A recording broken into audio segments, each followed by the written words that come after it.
Alléluia, alléluia, alléluia. Je vous salue dans le glorieux et précieux nom de notre Seigneur Jésus-Christ. Je suis heureux de vous présenter Analyse des textes du dimanche 5 août 2018. Les textes sont Deutéronome 16, de 13 à 17, et Matthieu 13, 36 à 40.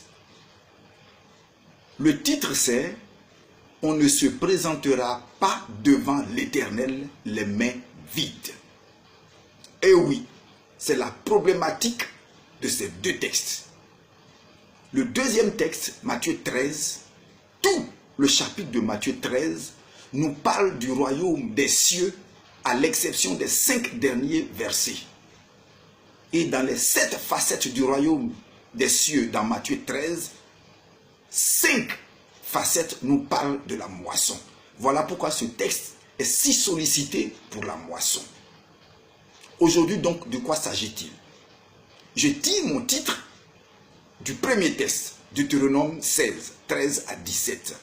On ne se présentera pas devant l'Éternel les mains vides. Quelle est la problématique? De quoi parlent les deux textes? C'est simple, ne pas se présenter les mains vides devant Dieu. À quel moment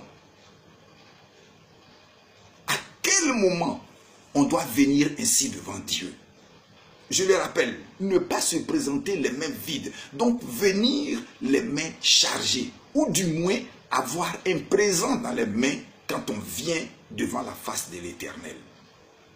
Le moment choisi est dans le verset 13. Il dit c'est pendant la fête des tabernacles. Or, la fête des tabernacles fait partie des 3 fêtes où on ne doit pas venir les mains vides devant l'Éternel. Cherchons les 3 fêtes. Cela se trouve au verset 16. Nous le retrouvons dans Exode 23, verset 14. Prenons à partir du verset 15. Il dit ceci. Pendant la fête des pains sans levain. En d'autres termes, pendant la fête de Pâques. Deuxième fête. Pendant la fête des moissons. Ça c'est le verset 16 qui le dit. Qui intervient 50 jours après la fête des pains sans levain. Or, qu'est-ce qui intervient 50 jours après la fête de Pâques? C'est la Pentecôte. Deuxième fête. La troisième fête, c'est toujours dans le verset 16, pendant la fête des récoltes, qui représente pour nous en christianisme céleste la fête des moissons.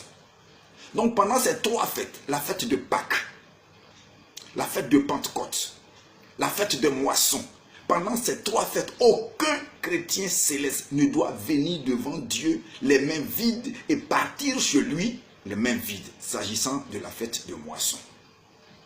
En quelle proportion venons-nous devant Dieu? Je m'explique. Dans la première lecture, le verset 17, on dit « Chacun donnera selon la bénédiction que Dieu lui aura accordée. » Selon, en proportion de la bénédiction. Si tu as un salaire de 100 000 francs, en proportion de ce que tu as, tu apportes quelque chose.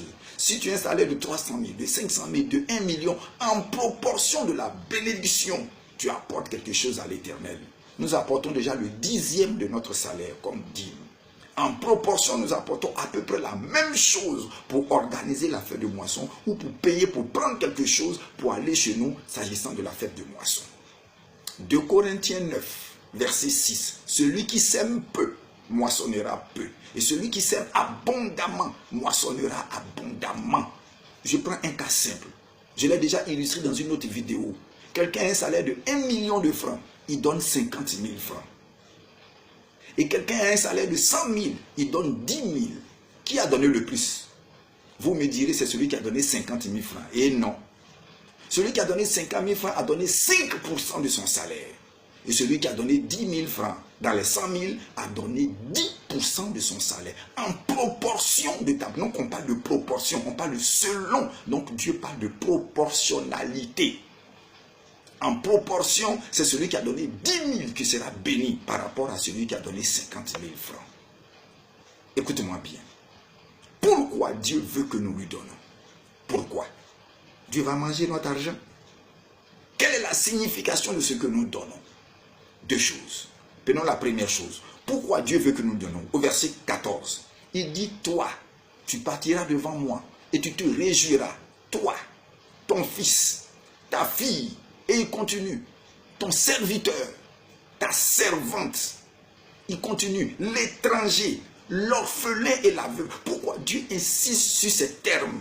Va au verset 12 de la première lecture, tu comprendras. Il dit parce que tu as été esclave et étranger sur une autre terre en Égypte. Tu as été esclave en Égypte. Rappelle-toi de cela. C'est pour cela quand tu viens, toi aussi, fais ces choses. Fais ces choses. Donne-moi. Parce que je t'ai racheté de l'esclavage et je t'ai envoyé sur la terre promise. Aujourd'hui, nous ne sommes pas sortis d'une terre étrangère. Mais nous avons été étrangers. De quoi? Esclaves de la cigarette. Esclaves de l'alcool, esclaves du sexe, esclaves de l'homosexualité, esclaves de la prostitution. Donc Jésus nous a rachetés par son sang, nous a tirés de l'esclavage et nous a envoyés à la vie divine de Dieu. Il dit, voici le mobile profond et caché de pourquoi Dieu que nous venons devant lui avec des dons. Donc ce mobile étale à la fois la signification du don, du présent que nous apportons à Dieu. Je le rappelle tantôt, il a dit, souviens-toi que tu étais esclave. Donc quand tu te souviens de celui qui t'a sauvé et que tu viens à lui, tu viens à lui par reconnaissance. Le français appelle ça la gratitude. Son contraire, c'est l'ingratitude. Donc celui qui ne donne pas à Dieu est un ingrat. Celui qui donne à Dieu a de la gratitude.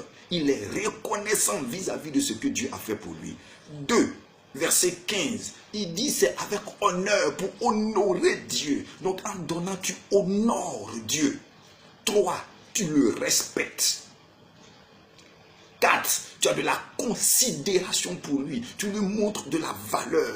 5, tu témoignes de ton allégeance, c'est-à-dire tu lui es soumis par le don que tu lui fais. 6, tu restitues. N'oublie pas que c'est avec le prix de Dieu, avec la vie de Dieu, le sang de Jésus qu'il a payé. Tu ne peux pas rembourser, mais tu restitues un peu.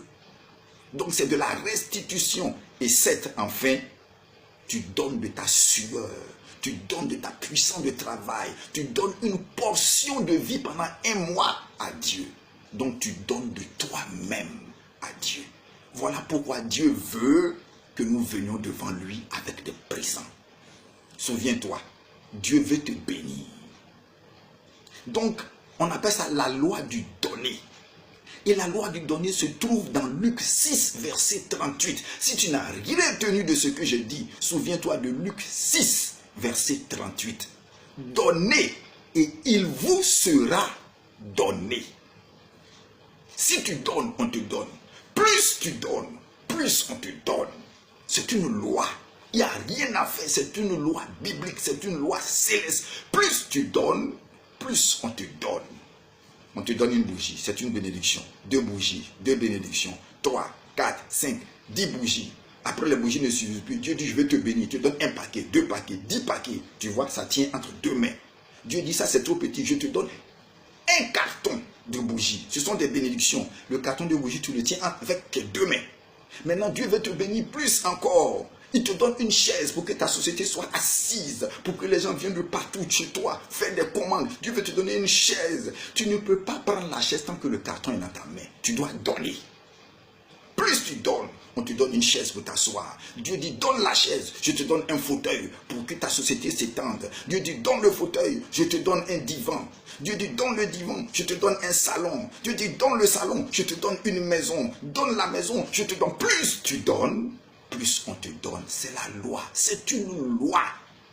Chers frères, ne viens pas les mains vides pendant ces fêtes de moisson devant l'Éternel. Donne avec bon cœur, donne à Dieu.